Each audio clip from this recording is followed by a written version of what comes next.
ekibiina ekitwala omuzannyo gw'okubaka mu ggwanga ki Uganda Netball Federation kikakasizza nga Uganda bagenda okubanga esindika teams 2 ku ssemazinga wa Africa mu mpaka ezigenda okuzannyibwa omwezi ogujja. Tuli ku training awamu tiimu 2 lw'okuba tulina tournaments 2 mu kiseera kyekimu.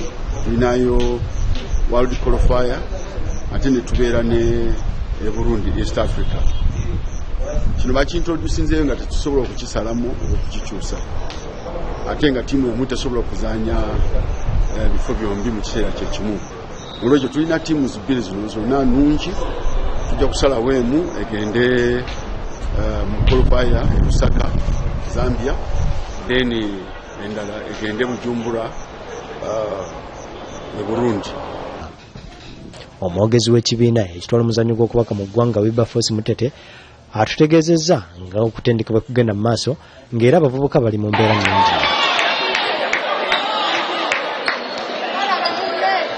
Uganda egenda kuba ekozesa abavubuka bali mu nkambi essaawa zino nga wiiki ejja abavubuka lwe basuubirwa okuyingira mu nkambi ey'okusuzibwamu. Twagala kuwa residential ennaku nga 14 namba abaana bano babeere nga tebali mu bantu, si kibi kubeera mu bantu naye twagala concentration buli abeera amanye nti omulimu gumuweereddwa kubanga this is a national duty. It's an assignment by the nation of the nation. Si tiimu yo si makago naye bakuyita ku national team. Wadde bano bali mu kutendekebwa ku makya n'akawungezi ye kapiteni wa tiimu eno Peace Prescovia tannaba kubanga atuuka naye ne asuubira okwegatta ku banne amangu ddala. Kapiteni yajja kuyingira wano a week to go, tusigaliza wiiki emu wane gyali azanya emipiira n'olwekyo bw'ajja wano ajja combination okukwatagana ne baane naye wano tulinawo assistant we Ajio Lilian who is not doing bad.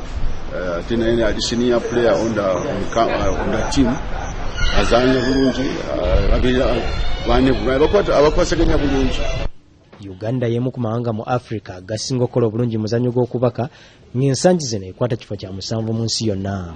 Andrew Kigondo, BBC Final.